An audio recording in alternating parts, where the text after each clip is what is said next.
Welcome to another production of Source Selection Soundbites. These productions foster learning, insight, and the ability to perform. Today's topic is the statement of work. Today we will discuss the statement of work, the advantages of using a statement of work, and the possible disadvantages of using them. The statement of work defines exactly how and when the contractor will carry out the requirements and tasks within the project. This prescriptive document is used when the technical details are known and the government instructs the contractor on the preferred approach or solution to the problem. In a statement of work or SOW, the work must be described in a detailed manner. If an SOW is written too broadly, it may lead to ambiguity and lack of clarity in performance standards, so it's important to clearly identify the job and direct the contractor on how to do and what is to be done. In this type of work statement, avoid ambiguity and avoid being overly prescriptive. If contracting for services, the agency should generally not use a SOW. Per FAR 37.102, performance-based acquisition is the preferred method for acquiring services.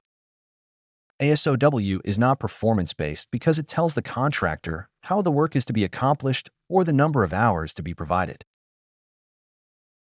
By describing the work in such detail, the government essentially provides the preferred approach or solution to the problem. It locks the contractor into the approach it must take. This approach has several advantages. It lowers risk.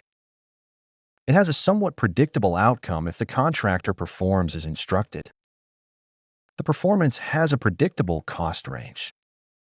It brings program stability via continuity of approach.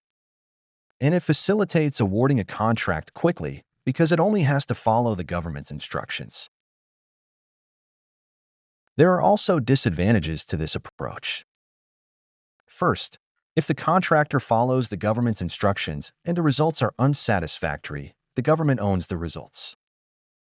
Second, if broadly written, the contractor cannot appropriately bid. This should never happen when specifying an approach.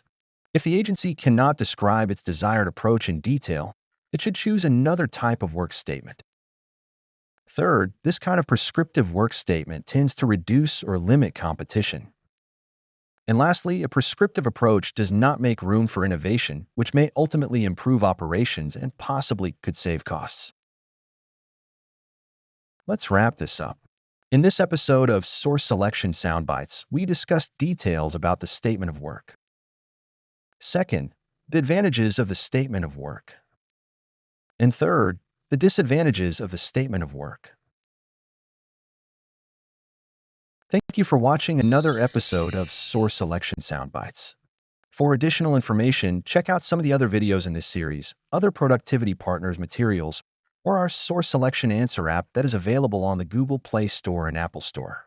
In any event, thanks for watching, and see you next time.